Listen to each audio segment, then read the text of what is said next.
Ali Imran 45 silakan. Sebelum kita mulai ngaji bareng tafsir Jalalain ini, yuk terlebih dahulu kita baca Fatihah lima alif hadal kitab. Al-Fatihah itu khususan lima alif hadal kitab Syair Alama Jalaluddin Muhammad bin Ahmad Al-Mahalli wa Syair Alama Jalaluddin Abdurrahman bin Abi Bakrin As-Suyuti wa nakhusu khususan li sahibil ijazah ya jamadin yati badr zaman wa usulihim wa furuhim nafa'ana Allah bi ulumihim wa ghafarallahu lana lahumul Fatihah. A'udzu billahi minasyaitonir rajim. Bismillahirrahmanirrahim. Alhamdulillahi rabbil alamin arrahmanir rahim maliki yaumiddin. Iyyaka na'budu wa iyyaka nasta'in ihdinas siratal mustaqim صراط الذين أنعمت عليهم غير المغضوب عليهم ولا الضالين آمين. أعوذ بالله من الشيطان الرجيم. بسم الله الرحمن الرحيم. إذ قالت الملائكة يا مريم إن الله يبشرك بكلمة منه اسمه إن الله يبشرك بكلمة منه اسمه المسيح عيسى بن مريم وجيها في الدنيا والآخرة ومن المقربين ويكلم الناس في المهد وكهلا ومن الصالحين. Insyaallah 2 ayat buat malam hari ini. Kita langsung bahas tafsirannya. Idz qalatil malaikatu, ingatlah ketika malaikat berkata. Yang dimaksud malaikat di sini ai Jibrilu, yaitu Jibril. Apa yang dikatakan? Ya Maryamu, wahai Maryam, innallaha yubashshiruki, sesungguhnya Allah memberikan kamu berita gembira bi kalimatim minhu. Berita gembiranya berupa apa? Dengan satu kalimat darinya. Ai waladin. Kalimatin minhu di sini ditafsirkan dengan waladin. Yang dimaksud adalah anak. Kenapa? Karena memang Allah menjadikan anak dalam perutnya Maryam hanya dengan satu kalimat. Kalimatnya apa? Kun. Kalimatnya berbunyi kun, nanti menjadi fayakun. Nah, di situ. Nggak ada, di sini nggak ada sebab akibat. Nggak ada sel sperma membuahi sel ovarium atau sel telur, nggak ada. Di sini bi kalimatim minhu, dengan satu kalimat dari Allah. Nanti anak tersebut akan ismuhu, namanya. Ya, Al-Masihu Isa bin Maryam.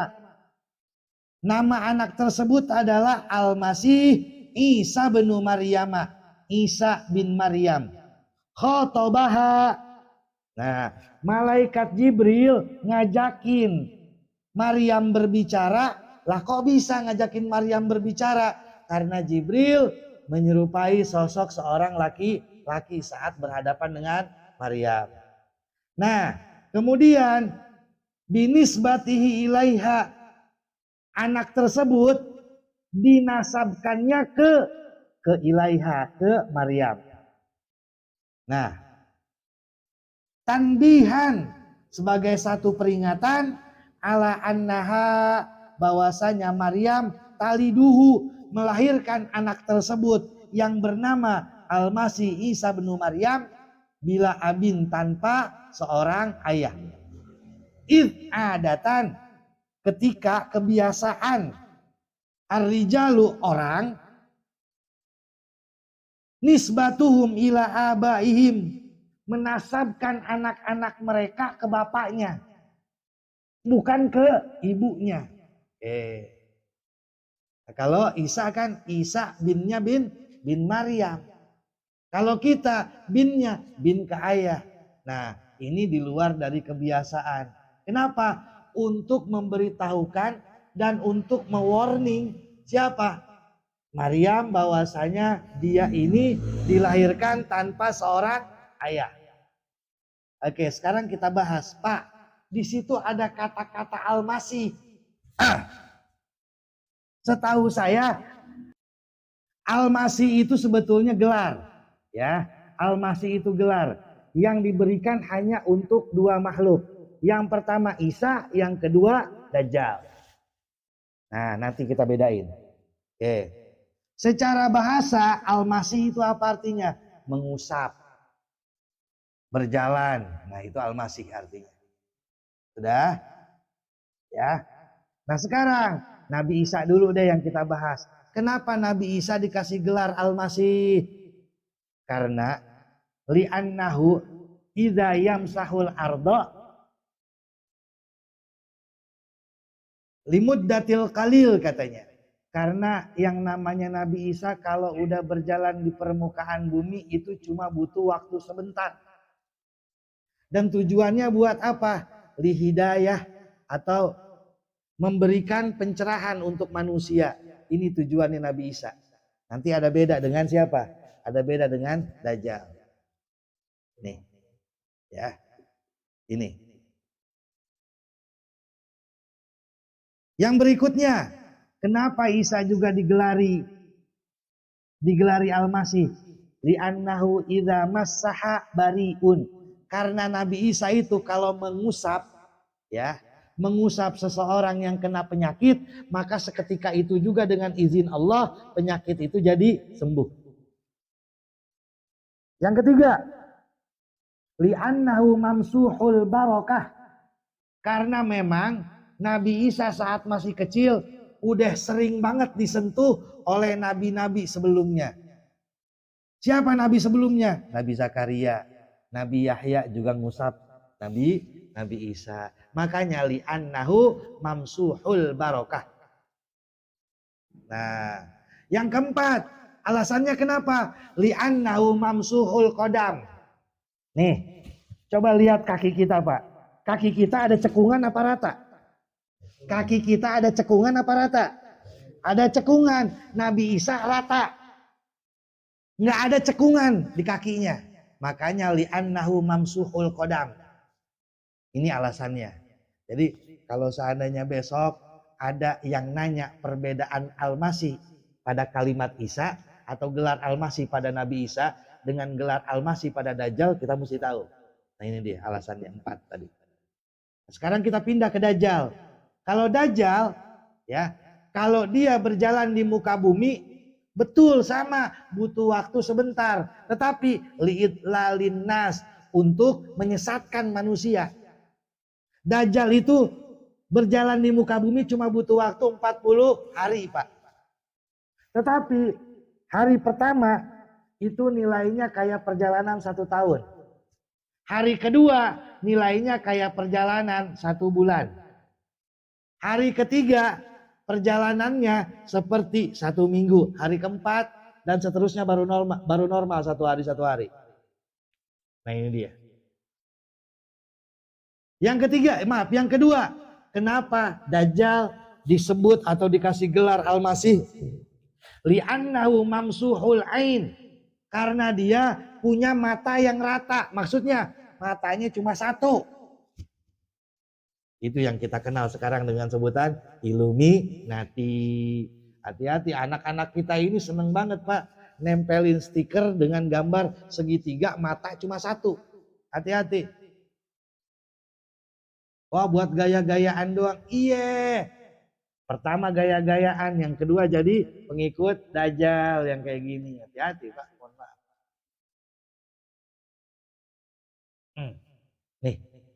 Terus Isa itu bukan dari bahasa Arab tapi dari bahasa Ibrani yang artinya Siddiq, orang yang jujur. Nah, baik. Kita lanjutkan. Wajihan, sebagai sosok yang terkemuka, zajahin, orang yang memiliki pengaruh, fid dunya, di dunia, karena bin nubuwah, karena dikasih pangkat kenabian, wal akhirati, dan juga nanti di akhirat, bisyafaati, dengan hak memberikan syafaat kepada orang yang memang Nabi Isa kehendaki. Kenapa dikasih hak untuk memberikan syafaat? Karena Nabi Isa termasuk kelompok ulul azmi. Wad darajatil ula, dan nanti di akhirat dia memiliki derajat yang tinggi. Wa minal muqarrabin, dan termasuk orang-orang yang didekatkan kepada Allah. Nah, indallahi, di sisi Allah. Kalau saya lebih senang mengartikan minal muqarrabin ini bukan termasuk kelompok orang-orang yang dekat dengan Allah, bukan, tetapi orang-orang yang didekatkan. Bedain antara kata-kata dekat dengan Allah dengan kata-kata didekatkan sama Allah. Beda nggak? Kalau dekat kepada Allah, kita yang berusaha mendekat kepada Allah. Tapi kalau didekatkan oleh Allah, berarti apa? Allah yang emang mau menjadikan orang itu dekat dengannya. Nabi Isa begitu didekatkan sama Allah. Ini perbedaannya. Oke. Wa yukallimun nasa fil mahdi. Ayat yang berikutnya, dan ya, kalau yang tadi di atas ayat 45 disebutkan sifatnya Nabi Isa, ya, wajihan fid dunya wal akhirah. Yang kedua, wa minal muqarrabin. Yang ketiga, wa yukallimun nasa fil mahdi, dan Nabi Isa itu berbicara dengan manusia fil mahdi, di saat masih buayan. Sebenarnya arti al-mahdi ini adalah al-firash lis-sobi. Apa al-firash lis-sobi? Kasur buat bayi. Saya nggak tahu istilahnya, sebutannya apa kasur buat bayi? Lamak, apa-apa? Perlak. Kalau perlak buat ompol biasanya. Kalau perlak buat ompol. Saya mau tahunya bikinnya doang sih. Mau beli kasur. Nah, nama kasurnya saya kagak tahu, Masya Allah. Dia kasur bayi aja. Oke. Oke, kasur bayi itu fil mahdi sebetulnya. Ya, aitifla, di saat Nabi Isa masih bocah. Qabla waktil kalami, sebelum waktunya dia kudu bisa bicara. Nah, jadi Nabi Isa udah bisa berbicara sebelum waktunya. Nah, sekarang muncul pertanyaan, Pak, emang cuma Nabi Isa doang yang bisa berbicara di saat masih kecil? Enggak. Nabi dalam satu riwayat, ya, dari Imam Bukhari menyebutkan ada tiga orang yang bisa berbicara saat masih bayi. Ibnu Abbas menyebutkan ada 4. Imam Al-Qastallani menyebutkan ada 8. Nah, kita bahas sekarang. Ada 8 orang ternyata. Nah, ini kita sadar apa enggak nih? Nah, kita jelas nggak masuk, yang ada di sini nggak masuk, ya. Yang ada di sini nggak masuk. Orang nggak disebutin kok. Yang pertama ya Nabi Isa. Ya. Nabi Isa itu kenapa bisa berbicara dengan izin Allah? Karena emang ibunya Isa itu sudah dipojokkan. Ibunya Isa itu udah dipojokkan. Mulai dari saat beliau sedang hamil, udah dituduh yang macam-macam. Padahal ibunya Nabi Isa itu Maryam, hamilnya itu berbeda dengan perempuan yang lain. Kalau perempuan yang lain hamil butuh waktu 9 bulan. Tapi kalau Maryam cuma butuh waktu berapa? As-sa'ah, cuma sebentar. Ada yang mengatakan 1 jam doang hamilnya Maryam. Pak, makanya kenapa? Sebelum ayat 45 ini pernah kita bahas. Pertumbuhannya Maryam itu dalam 1 hari seperti seseorang yang tumbuh 1 tahun. Pernah kita bahas kan? Nah, nih lihat. Hamilnya cuma butuh waktu 1 jam. Sesudah itu diabadiin di surat Maryam. Sampai-sampai dikatakan sama orang-orang yang ada di sekitar Maryam, makana abuki mra'asauin, makanat ummuki baghiyya. Maryam, bapak kamu nggak mungkin melakukan keburukan dan ibu kamu nggak mungkin melakukan perbuatan zina. Akhirnya Maryam nggak mau ambil pusing. Fa'asyarat ilaih. Maryam itu nunjukin telunjuknya ke arah siapa? Ke arah Nabi Isa kecil waktu itu. Dengan izin Allah dia berbicara. Apa yang diucapkan sama Nabi Isa? Inni Abdullah, aku ini hamba Allah. Atani Alkitab, aku juga diberikan Alkitab. Terus sampai yang terakhirnya. Sesudah itu Nabi Isa diem lagi, nggak ngomong.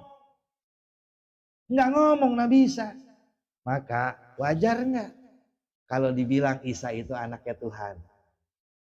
Sama mereka ya. Nah, padahal itu izin Allah. Isa ngomongnya cuma sebentar, saat itu doang. Habis itu diem lagi. Habis itu diem lagi. Yang kedua, yang bisa berbicara di saat masih kecil. Siapa? Yaitu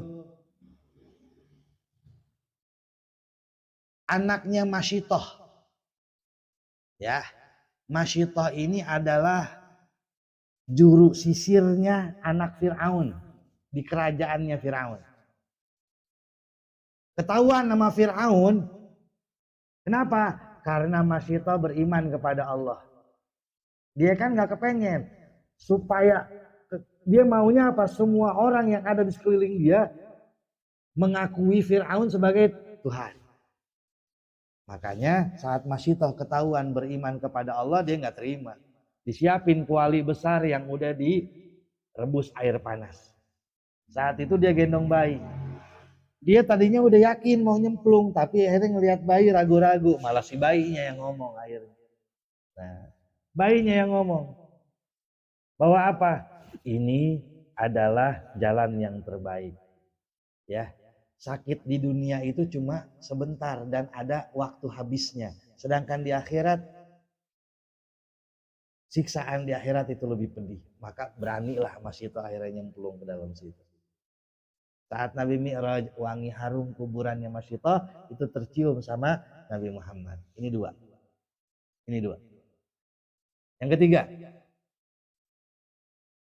Yang ketiga, seorang bayi yang memberi kesaksian kepada Nabi Yusuf. Saat Nabi Yusuf dituduh sudah berbuat tidak senonoh kepada siapa? Kepada Zulaikha, istri Kiftirul Aziz Raja Mesir saat itu. Baik. Yang ngasih kesaksian siapa emangnya? Anak dari pamannya yang masih bayi saat itu. Bahwa bukan Yusuf, tapi Zulaikha yang emang kepengen beradu tubuh dengan Yusuf. Nih, tiga. Yang keempat, seorang bayi yang lagi digendong di zaman Bani Israel. Bayi lagi digendong sama ibunya sambil disusuin sama ibunya. Belum ada dot dulu mah langsung asli, nyusunya asli. Tiba-tiba si ibu yang lagi gendong dan nyusuin anaknya ini ngeliat ada seseorang yang lagi naik kendaraan berkuda. Ganteng, keren. Si ibunya berdoa, ya Allah, jadikan anak saya ini seperti dia. Tiba-tiba itu si bayi karena ngeliat ibunya doa kayak gitu, diliatin kayak orang ngeh aja. Akhirnya itu dicopot itu puting ibunya yang lagi tadinya diisap sama dia disusu dilepas sama dia, terus dia berdoa, kedengeran sama ibunya juga, ya Allah jangan jadikan aku seperti dia. Bingung si ibunya begini ngeliatin, tapi si ibunya belum hirauin, jalan lagi. Pas lagi jalan ngeliat ada seorang perempuan lagi dipukulin. Nah, terus si ibunya berdoa, ya Allah jangan jadikan anakku seperti dia. Lagi-lagi si anaknya ngelepas lagi puting susu ibunya ini. Kata si anaknya, ya Allah jadikan aku seperti dia. Kerok kan? Nah, akhirnya tanya sama ibunya, kamu ini kenapa giliran sama yang naik kendaraan dan dia ganteng, malah kamu berdoa jangan aku jadikan seperti dia. Bu, asal ibu tahu itu orang yang ganteng itu naik kendaraan, itu adalah raja zalim. Maka aku gak mau seperti dia.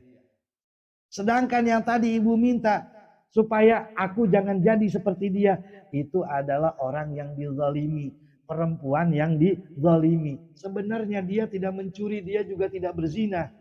Cuma di posisi yang memang dia tidak bisa membuktikan, padahal dia bukan pelakunya. Saya pengen kayak dia. Gak apa-apa babak belur di dunia, tapi di mata Allah baik. Lihat, nih Ini dari masa Bani Israel juga. Udah berapa Pak? 4. Yang kelima. Yang kelima. Anak bayi dari Ashabul Ukhdud. Kisah Ashabul Ukhdud. Ashabul Ukhdud. Al-Ukhdud itu sebetulnya apa? Lobang yang memanjang di jalan. Bisa dibilang kayak parit. Lobang itu memang dipersiapkan untuk dimasukkan api. Tujuannya apa? Membakar setiap orang yang beriman. Beriman kepada Allah pasti dimasukin ke situ. Ini kisah Ashabul Ukhdud. Termasuk ada seorang perempuan yang lagi gendong bayinya. Si bayi lagi-lagi ngiyakinin gak apa-apa bu. Yuk, ibu sudah memilih jalan yang benar. Akhirnya ibunya berani bersama si bayi masuk ke dalam lubang tersebut.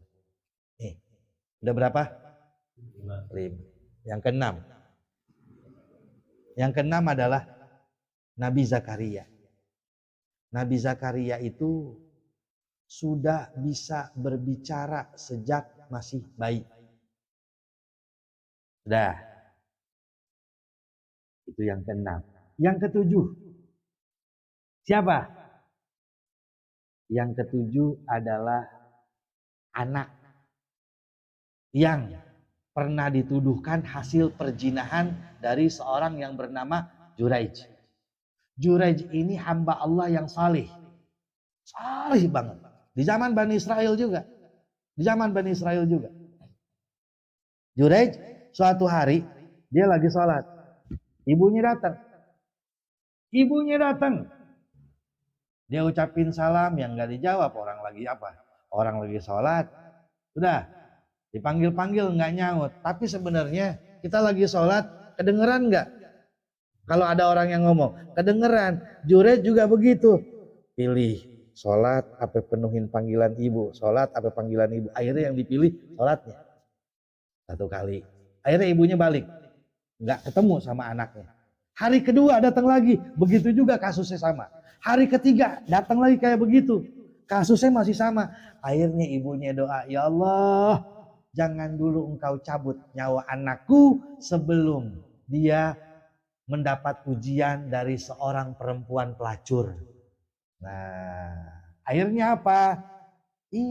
Datang perempuan pelacur yang minta pertanggungjawaban Juraij.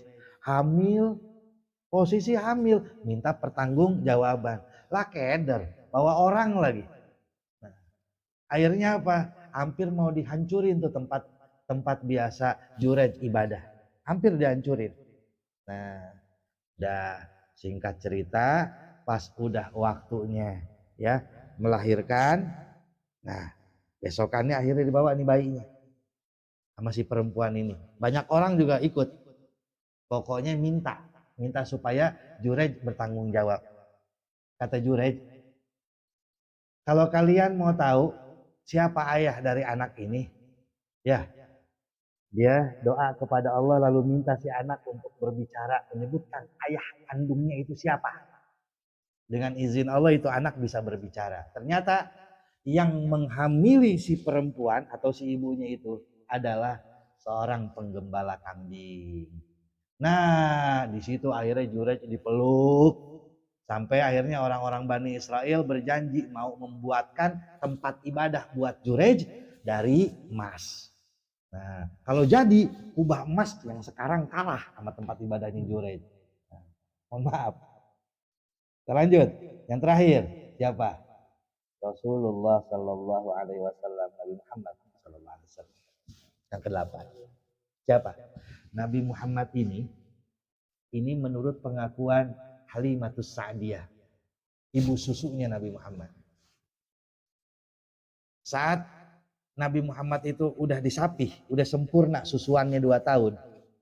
Nabi Muhammad itu bangun, menegakkan kepala, langsung mengucapkan Allahu Akbar kabira walhamdulillahi katsira wa subhanallahi bukratan wa asila. Nah, itu yang diucapkan oleh Rasulullah. Nah, ya, itu diantara bayi-bayi yang bisa berbicara sebelum waktunya. Jadi ada 8. Kita kan tahu cuma segelintir doang. sekarang ada 8 udah kita rekam ya. Nah, mudah-mudahan ini kisah ini jadi ya bisa jadi dongeng lah buat anak-anak kita. Bisa jadi dongeng buat anak-anak kita. Mau dijadiin materi kultum, jadi itu materi kultum, Masya Allah. Kita lanjut. Wakahlan, dan juga dia bisa berbicara sampai dengan waktu dewasa. Nanti kita bahas. Wa minas salihin, dan dia termasuk kelompok orang-orang yang solih. Solih di sini maksudnya apa? Bermanfaat. Nih, bermanfaat. Percuma kalau solih nggak bermanfaat ya percuma. Sekarang banyak maaf dan maaf. Kalau ngaku-ngaku soleh atau kelihatan soleh aja banyak Pak. Yang jidatnya hitam banyak banget. Mohon maaf. Jenggotnya berapa lembar banyak banget. Soleh itu. Kalau giliran sholat selalu mau sah pertama. Tapi giliran diumumin. Kerja bakti di musola. Kerja bakti di masjid. Nongol nggak orang-orang kayak gitu? Mohon maaf, gak akan pernah nongol. Makanya saya katakan soleh itu baik dan bermanfaat. Harus begitu gitu. Kalau mau disebut soleh.